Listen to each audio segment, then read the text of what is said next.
현재 남불에서 한불 목회자 아카데미를 진행하고 있는데 아침마다 양국 교회가 한 번은 한국식으로, 한국은 한 번은 프랑스식으로 예배를 드리고 있습니다.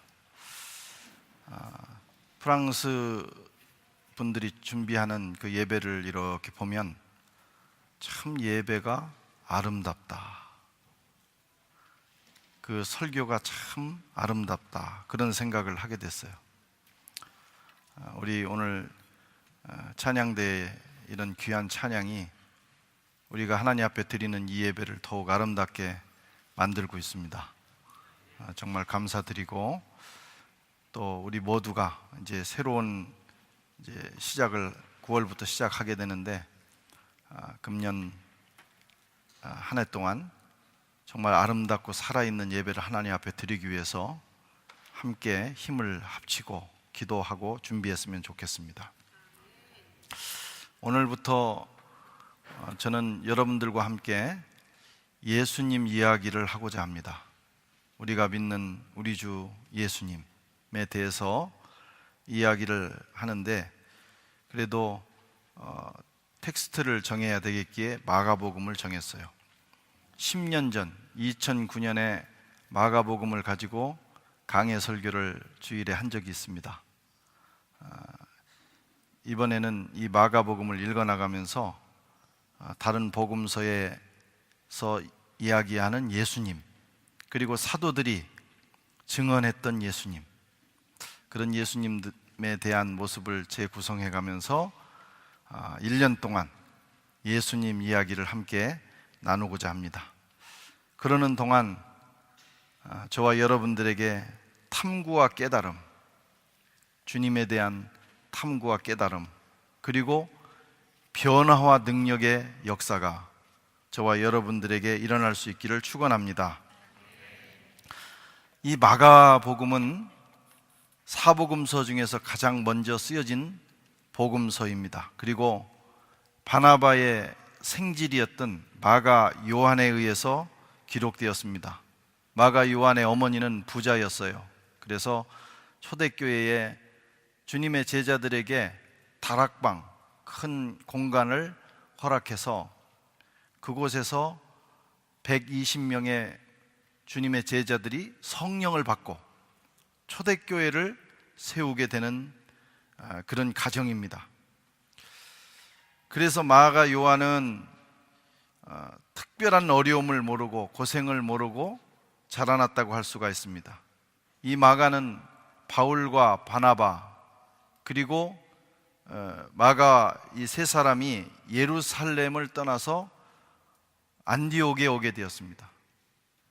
안디옥에서 신앙생활을 하다가 제1차 전도여행을 떠나는데 바울과 바나바의 전도여행에 마가가 동참을 합니다.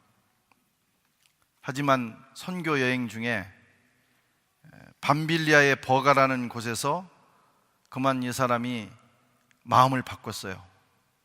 큰 산맥과 그동안 지나온 시간을 보니까 도무지 이 일을 감당할 수 없을 것 같아서 그는 안디옥으로 돌아갔습니다. 되게 부유하게 고생 모르고 자란 사람들이 어려움에 부딪힐 때 보이는 반응이기도 합니다. 이 일로 마가는 사도 바울을 크게 실망시켰고, 제2차 천도여행을 떠날 때 바나바는 자기의 생질, 또 생질이었기 때문만 아니에요. 이분은 사람을 포용하는 분이기 때문에 그래도 데리고 가자고 설득을 했지만, 목표 지향적이고 단호했던 사도 바울은 마가는 데리고 갈 수 없다. 그래서 두 사람이 큰 다툼을 하고 그 평생의 동지가 갈라서게 됩니다. 그 요인을 제공한 사람이 바로 마가 요인이죠. 그렇지만 하나님은 이런 마가일지라도 그대로 버려두지 않으셨다는 것입니다. 하나님은 이렇게 부족하고 마음이 쉽게 변하고 어려움 앞에서 좌절하는 사람이라 할지라도 그를 붙드셔서 만지시고 그래서 결국은 새롭게 그를 만들어내셨습니다. 후에는 그가 바울의 동역자가, 유익한 동역자가 되었고, 바울의 인생의 마지막 순간에 바울과 동행하는, 사람이 되게 힘 빠지고 마지막일 때는 되게 사람들이 떠납니다. 그런데 마지막 죽는 순간까지 같이 있는 사람이 진짜거든요. 마가가 그런 사람이 되었어요. 디모데후서 4장 11절에 보면 내가 올 때에 마가를 데리고 오라. 저가 나의 일에 유익하니라. 옛날에는 버렸지만 이제는 사도 바울이 그를 끌어안고 있어요. 그가 내게 유익하니라. 마가가 변했습니다. 빌레몬서 1장 24절에 또한 나의 동역자 마가 아리스다고 데마 누가가 문안하느니라. 동역자라고. 지금 사도 바울이 죽음을 앞에 두고 감옥에 있으면서 그 마지막 순간까지 그와 함께하고 자리를 지킨 마가를 향해서 나의 동역자다, 이렇게 고백하고 있어요. 여러분, 이것이 연약한, 저와 같이 연약하고 부족한 인생을 부르시는, 그리고 세워나가시는 하나님의 열심입니다. 우리가 부족할지라도, 우리가 연약할지라도 하나님께서는 저와 여러분들 진흙 같은 우리를 그의 손에 붙드시고 만지시고 다루셔서 결국에는 멋지고 유익한 존재로 만들어 가십니다. 그래서 하나님은 예술가, 아무 쓸데없어 보이는 그 흙을 가지고 뭔가를 빚어내시는 예술가이신 것입니다. 오늘 저와 여러분들에게 그런 하나님의 손길이 임하기를 주의 이름으로 축원합니다. 마가복음이 기록된 시기는 주후 55년에서 68년 사이, 로마에서 가장 잔혹한 박해가 있었던 시간입니다. 주후 64년에 로마에 대화재가 일어났는데, 이 화재는 사실 로마의 황제 네로가 일으켰습니다. 로마의 14개 구역 중에 3개는 완전히 전소되었고, 다 완전히 파괴되었고, 그리고 온전한 모습으로 남은 것은 4개 뿐입니다. 그러니까 9개는 거의, 9개 구역이 거의 무너진 거예요. 민심이 흉흉하게 됐어요, 그 일로. 그러자 네로는, 사실 네로가 이 화재를 일으킬 때는 자기 욕망을 위해서 그랬어요. 거기에 새로운 궁전을 짓기 위해서 그냥 지을 수는 없으니까 화재를 일으켜서 자리를 확보하려고. 민심이 흉흉하자 네로는 그 죄를 크리스찬들에게, 로마에 있는 그리스도인들에게 씌웠습니다. 로마에 있는 그리스도인들이 불을 냈다는 거예요. 무시무시한 박해가 가해졌습니다. 로마에 살고 있는 그리스도인은 잡혀서 고문을 당하거나 죽임을 당했고, 살아남은 사람들은 카타콤과 같은 곳으로 숨어 들어갔어요. 우리가 로마를 방문해 보면 꼭 카타콤을 가게 됩니다. 지금은 잘 정돈이 돼 있기 때문에 들어가고 나오기가 쉽지만 그 예전에는 들어가서 한번 길을 잃으면 못 나올 수도 있어요. 그리고 거기는 시신이 가득한 곳입니다. 그곳에 들어가서 생활을 하며 예배를 드릴 수밖에 없는 박해의 시대였어요. 그때 그들의 마음속에 여러 생각들이 일어나기 시작하는 거예요. 예수 믿고 열심히 섬겼는데, 그 갈릴리에서 큰 능력이 많다는 분, 우리를 위해 십자가에 죽으셨다는 그분을 구주로 고백하고 섬겼는데 도대체 이게 웬일이냐? 왜 이런 일이 생기는가? 뭐가 잘못된 것인가? 내가 잘못된 신을 섬기는 것인가? 내가 신앙생활을 잘못한 것인가? 언제까지 이 일은 계속될 것인가? 과연 내게는 희망이 있는가? 수많은 생각들이 로마에 있는 그리스도인들의 마음속에 생겨나기 시작했어요. 처음에 말씀드린 대로 지금 남불 세벤느에 있는 엉듀즈라고 하는 지역에서 조그만 마을에서 한불 목회자 아카데미가 열리고 있어요. 일주일 동안 지난 수요일부터 시작해서 이번 주 수요일까지 진행이 됩니다.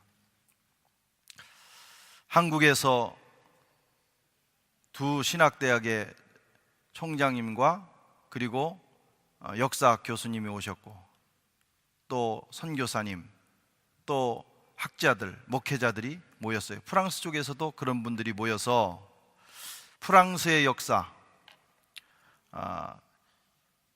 비복음, 잘못된 왜곡된 복음에 저항했던 그 위근호들의 역사를 돌아보고, 또 한국교회 3.1운동이나 또는 우리 신사참배를 거부하면서 그 불의한 그 제국주의에 저항했던 그 역사를 함께 발제하고 토론하고 나누는 시간을 갖고 있습니다. 프랑스와 우리가 공통점이 있어요. 복음으로 인해서 고난의 시간을 보냈다는 거예요. 그러니까 얼마나 같이 공감을 했는지 몰라요. 물론 여기는 개신교가 너무 적습니다. 여기는 본래 캐토릭 국가였기 때문에 개신교가 500년 동안 박해를 당했어요. 그래서 늘 이분들은 소수자, 박해받는 자, 방랑자, 그리고 얼굴을 드러내지 못하고 숨어서 사는 자들의 정체성을 가지고 있어요. 요즘 한국교회는 많이 부흥했지만 우리도 반세기는 그런 시간들을 가졌어요. 그래가지고 이게 서로 공감대가 형성이 되니까 지금은 얼마나 두 진영에서 서로 끈끈해졌는지 모릅니다. 그래서 아침부터 저녁까지 발제하고 토론하고 또 기도하고, 또 저녁에는 이야기꽃이 피우니까 막 11시 막 안 들어가는 거, 야외에서. 그런 정말 뜻깊은 시간을 보내고 있는데, 마침 한일 아시안게임 축구 경기가 열렸어요. 그분들도 당신들은 그걸 보지 않으면 아마 이 프로그램에 집중이 안 될 거다. 그래서 일단 프로그램을 미루고 그것을 보는데 같이 응원을 했어요. 옛날 그 역사를 돌아보면서 우리는 반드시 이겨야 된다. 그래가지고 제가 사실 목이 좀 갔는데, 이게 목사가 기도해가지고 가야 되는데 골 둘 넣는 걸 보고 막 소리 지르다가 그만 우리 목이 갔어요. 그러면서 제가 당하지는 않았지만 그 소수자로, 박해받는 자로 그 어려운 시절을 보냈던 하나의 민족으로서의 그 아픔이 그 축구공 2개로 쫙 그 치유가 되는 그런 느낌을 가졌어요. 이 프랑스 개신교도들도 마치 그런 시간들을 보냈습니다. 그들은 500년 동안 그런 소수자의 삶을 살면서 좁은 길을 걸어오면서 도대체 왜 우리가 성경의 복음을 따라서 성경대로 믿기를 원하는데 왜 우리에게 이런 고난이 오는가? 왜 잡혀야 되고 왜 죽임을 당해야 되는가? 언제까지 이 일은 계속될 것인가? 10년? 100년? 아니 200년? 그런 고민과 물음이 그들에게 있었습니다. 지금 로마에 있는 교인들에게도 같은 질문이 던져지고 있어요. 스스로에게. 도대체 왜 예수를 믿었는데, 하나님을 잘 믿으려고 하는데 왜 이런 고난이 오는가? 그들에게 마가가 복음서를 썼습니다. 왜? 그 대답은 세상에 없다는 거예요. 자기에게 물어도 없고 세상에 물어도 없어요. 그 대답은 예수에게 있다. 자, 이제 눈을 들어서 예수님을 좀 보자. 예수님 얘기를 해보자. 그리고 예수님을 그들에게 설명하기 시작합니다. 마가가 보여주는 예수는 종으로 오신 예수예요. 사복음서가 다 다른 모습을 보여줍니다. 종으로 오신 예수. 구약 성경에 종은 두 가지 특징이 있습니다. 첫째는 하나님의 종은 고난받는다. 하나님의 종은 고난받는다. 마가는 사람들이 적대시하고 미워하고 모함하고 결국에는 모진 고문과 조롱 속에서 십자가에 못 박히는 끔찍한 고난의 삶을 산 예수님의 모습을 보여주고 있어요. 여러분, 우리가 믿는 예수님이 어떤 모습이면 좋겠어요? 아주 빛나는 갑옷을 입고 불칼을 들고 탁 백마를 타고 나타나서 호령을 하면서 한 번 휘두를 때마다 불의한 자들이 다 무너지는, 추풍낙엽같이 떨어지는 막 그런 예수님을 보여주면 얼마나 예수 믿는 재미가 있겠어요. 그런데 마가는 지금 그들에게 고난당하는 예수님, 참혹하게 고난당하는 예수님을 보여주고 있어요. 이런 예수님의 모습은 로마에서 박해당하던 그리스도인들에게 큰 위로와 소망의 메시지가 되었습니다. 역설적인 거예요. 예수님의 고난당하는 모습을 보면서 고난당하는 그리스도인들이 소망을 얻게 됩니다. 치유가 됩니다. 아, 우리가 당하는 고난 나만 당하는 거 아니구나. 주님도 당하셨구나. 내가 당하는 이 고난 주님도 당하셨구나. 우리 주님도 그 길을 걸어가셨구나. 고난이 저주가 아니고, 고난이 망하는 것이 아니고 하나님의 종이라는 증거구나. 고난이 실패가 아니구나. 주님 따라가는 길이구나. 그런 사실을 그들은 이 마가복음서를 읽으면서 깨닫기 시작하는 거예요. 사도 바울도 로마에 있는 그리스도인들에게 비슷한 메시지를 전합니다. 자녀이면 후사, 곧 하나님의 후사요 그리스도와 함께 한 후사니 우리가 그와 함께 영광을 받기 위하여 고난도 받아야 될 것이니라.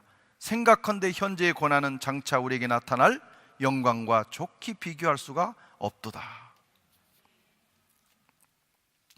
여러분, 고난은 주님의 정체성입니다. 주님이 이 땅에 왜 오셨어요? 고난 받으러 오셨어요. 고난은 그리스도인의 정체성입니다. 우리가 예수 믿고, 우리가 왜 예수 믿었어요? 주님과 더불어 고난의 길을 가기 위해서 예수 믿은 것입니다. 이것은 시대를 초월한 진리예요. 누구든지 나를 따라오려거든 자기를 부인하라고 그랬어요. 자기 십자가를 지라고 그랬어요.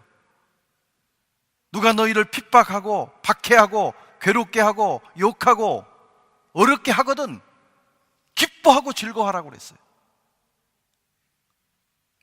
그리스도인의 정체성. 여러분, 사는 것이 힘드십니까? 예수 믿고 기도하면 사는 것이 하나도 힘들지 않은 인생이 펼쳐지라고 생각하세요? 그런 인생은 없어요. 프랑스 목사님들을 만났더니 이렇게 1세기에서 이렇게 좋은 환경에서 사는 분들도 너무 힘들어 죽겠다고 그러더라고요. 깜짝 놀랐어요. 이분들도 힘들구나. 아프리카에 있는 분들만 힘든 줄 알았더니 1세기에 사는 분들도 실존적으로 힘든 거예요. 그 인생입니다. 여러분, 공부하는 것이 얼마나 힘드십니까? 사업하고 직장 생활하는 거 얼마나 괴롭습니까? 가정을 꾸려나가는 것이 얼마나 힘드십니까? 예수 잘 믿고 기도 열심히 하고 주님 뜻대로 사는데 왜 이렇게 힘든 겁니까? 어떤 사람은 그냥 아무도 보지 않으면 펑펑 울고 싶은 심정으로 여기 앉아 계신 분도 계실 거예요. 여러분, 그것이 주님의 사랑이고 주님의 은총입니다. 내가 힘든 거 주님이 힘드셨던 거고, 그 고난을 통해서 주님과 내가 하나가 되는 거예요. 그리고 그것은 약속의 땅에 들어갈 준비이고 영광의 자리에 가기 위한 발판입니다. 그 고난 없이 영광은 없습니다. 고난이 깊을수록 영광이 크다는 사실을 믿으셔야 돼요. 위그노들은 태양왕 루이 14세가 낭트 칙령을 폐지하면서부터 104년 동안 혁명이 일어나는 그날까지 정말 참혹한 박해를 당했어요. 네로가 박해했던 것보다 더한 박해. 그래서 저는 태양왕이 멋있는 줄 알았는데 나쁜 놈이더라고요. 그는 우리나라에는 하나의 왕, 하나의 믿음만 존재해야 된다. 그래서 이 땅에는 개신교도는 존재할 수 없다. 낭트 칙령을 폐지하고 보름 안에 프랑스 땅을 떠나지 않는 목회자와 설교자는 잡혀서 화형을 당하고 껍질을 벗겨 죽이고 목이 참수되고 혀가 뽑혀 죽고, 크리스찬 남자들은 잡혀서 노예선에 끌려갑니다. 노예선에 가면 아무리 건장한 사람도 3년 안에 죽는데요. 그런데 희한한 것은 어떤 사람은 이번에 가서 보니까 그 기록이 있어요. 30년을 살았대. 노예선에서 30년, 차라리 죽는 것이 행복해. 그런 시간이 시작이 되었어요. 여성들은 감옥에 끌려갔고 강제로 개종되었습니다. 그렇지 않은 마을은 전부 전멸했어요. 104년은 너무나도 고통스러운 시간이었어요. 죽는 것보다 사는 것이 더 고통스러운 시간. 그러나 그들은 변질되지 않고 끝까지 그들의 신앙을 지켰어요. 그게 너무 감사한 거예요. 그들이 신앙을 지켰기 때문에 오늘 그 복음이 우리 한국에까지 전해진 거예요. 뿐만 아니라 그들이 그 고난의 역사를 통해서 뿔뿔이 전 세계로 흩어졌지만 흩어진 그들에 의해서 세계의 역사가 변화되었어요. 그들이 가는 곳마다 교회가 세워지고, 교회만 세운 게 아닙니다. 엔지니어들이 떠났어요. 지성인들이 떠났어요. 그러면서 가는 곳마다 산업을 일으켰어요. 남아공의 산업, 영국, 스칸디나비아 반도, 그리고 베를린 같은 도시의 산업은 위그너들이 일으켰다고 합니다. 그 결과 그것이 산업혁명의 뿌리가 되기도 합니다. 프랑스 땅에서는 그 소수의 16세기에는 개신교도가 그 박해 속에서도 그래도 12%, 인구의 12%였는데 루이 14세의 이 104년간의 박해 시절에 2%로 줄어요. 다 뿔뿔이 흩어지고 죽은 겁니다.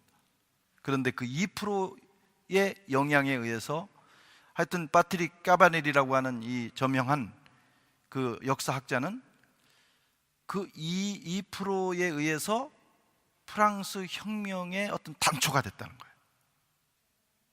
이 새로운 시대를 여는 역할들을 이 소수자들이 했습니다.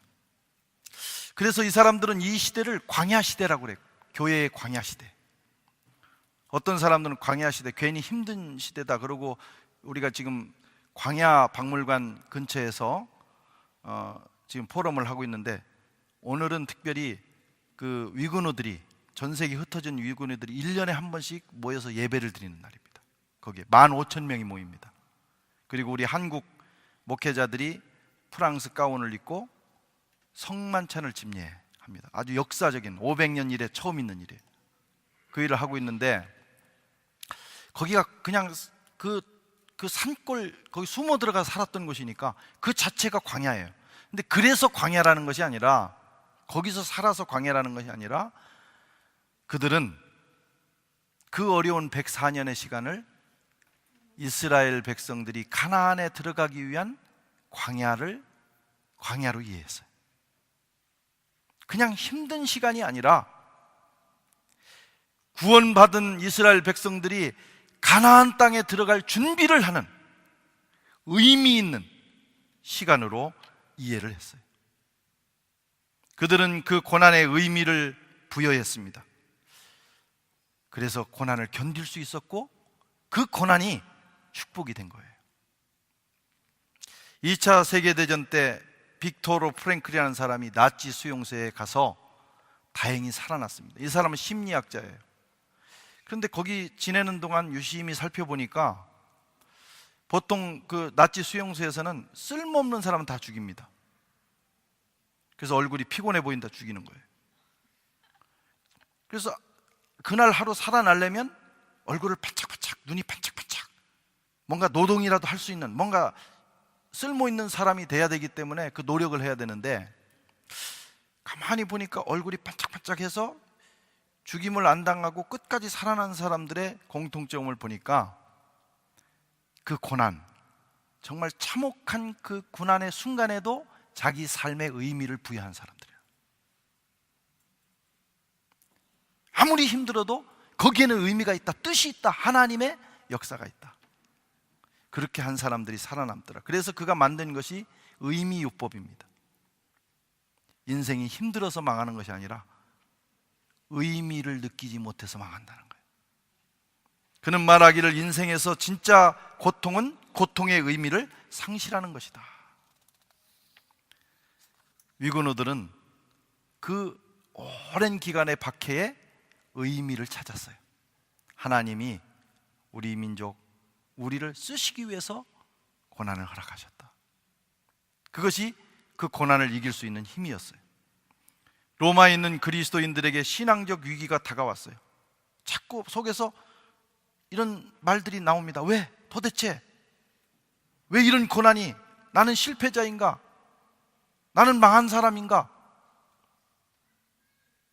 그렇지 않다는 거예요. 예수를 보라. 우리가 믿는 예수님을 한번 다시 보자. 그분이 고난을 당하셨다. 우리가 고난 당함으로 우리는 주님을 따라가는 것입니다. 우리에게 고난이 있으므로 우리는 주님을 닮아가는 것입니다. 너희들이 당하는 박해와 고난은 저주가 아니라 축복이다. 그 메시지가 전해진 거예요. 망하는 과정이 아니라 주님을 따라가는 영광의 길이고, 버림받는 것이 아니라 주님의 종이라는 증거. 예수도 고난의 종으로 사셨다. 이것이 로마에서 지금 박해를 받는 그리스도인들을 일으켜 세웠습니다. 오늘 이 메시지가 저와 여러분들의 삶에, 우리의 삶을 일으켜 세우는 말씀이 되기를 축원합니다. 주님을 바라보십시오. 고난당하시는 주님. 그러면 우리 인생에서 만나는 크고 작은 일들을 극복할 수 있는 능력이 우리 속에 터져나오게 되는 거예요. 두 번째로 종의 특징은 원수를 이기는 능력이 있다는 거예요. 구약 성경에서 하나님의 종은 천상의 능력을 가진 사람이에요. 그에게는 하늘의 능력이 흐릅니다. 종으로 오신 예수님은 고난을 당하셨지만, 비록 고난을 당하셨지만 그의 몸에는 천상의 능력, 신비한 능력이 흘렀어요. 그를 볼 때마다 귀신들이 소리치며 떠났습니다. 그의 옷자락이라도 만지면 질병이 떠나가는 신비한 능력이 그에게서 흘러나왔어요. 그가 명하시면 풍랑이 잠잠했고, 그가 죽은 자라도 일으키시면 벌떡 일어나서 나오는, 사람들은 그를 십자가에 못 박고 철저하게 죽였지만 사망 권세를 물리치시고 생명으로 부활하시는 천상의 능력을 가지신 분이 주님이시다. 그가 하나님의 종으로 세상을 위하여 고난을 당했지만, 무덤 속에 들어가셨지만, 십자가에서 완전히 정죄되고 죽으셨지만, 그는 천상의 능력으로, 성령의 능력으로 일어나셔서 생명의 주님이 되셨다. 오늘 마가복음은 우리에게 그 메시지를 주는 거예요. 마가복음서에 나타난 예수님을 묵상하다 보면 우리에게 능력이 흐릅니다. 어떤 상황에서, 여러분, 세상에 죽음보다도 더 무서운 상황이 어디 있어요? 절망이 어디 있어요? 그러나 주님은 고난, 아니 죽음까지도 이기시고 부활하신 주님이십니다. 아멘. 이것은 주님 이야기만이 아닙니다. 주님을 따라가는 저와 여러분들에게 허락하시는 하나님의 메시지예요. 우리가 주님을 따라가다 보면 주님께서는 성령을 통해서 우리에게 천상의 능력을 허락하십니다. 고난도 이기고 마지막에는 사망까지도 이기는 능력이 여러분 그리스도를 따르는, 고난받는 그리스도를 따르는 저와 여러분들에게 주시는 축복이에요. 마가복음서를 읽은 로마에 있는 크리스찬들은 결국은 로마를 복음으로 정복하는, 그들은 비록 주님처럼 고난을 당했지만 망하지 않고 로마를 새롭게 하는, 로마의 역사를 바꾸는 주인공들이 되었습니다. 주님을 따르는 저와 여러분에게도 세상을 이기는 권세가 있어요.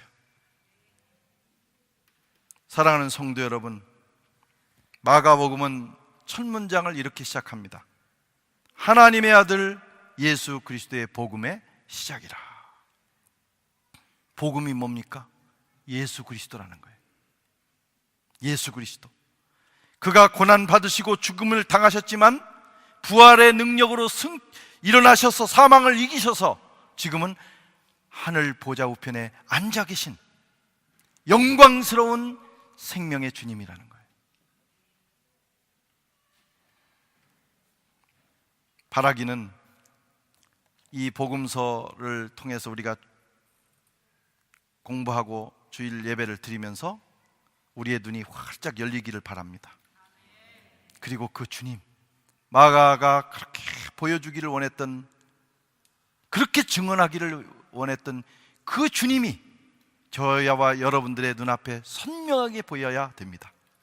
그럴 때 여러분, 우리 인생은 늘 의미를 찾게 되고, 그리고 결국에는 승리하는 역사가 있게 될 것입니다. 기도하겠습니다.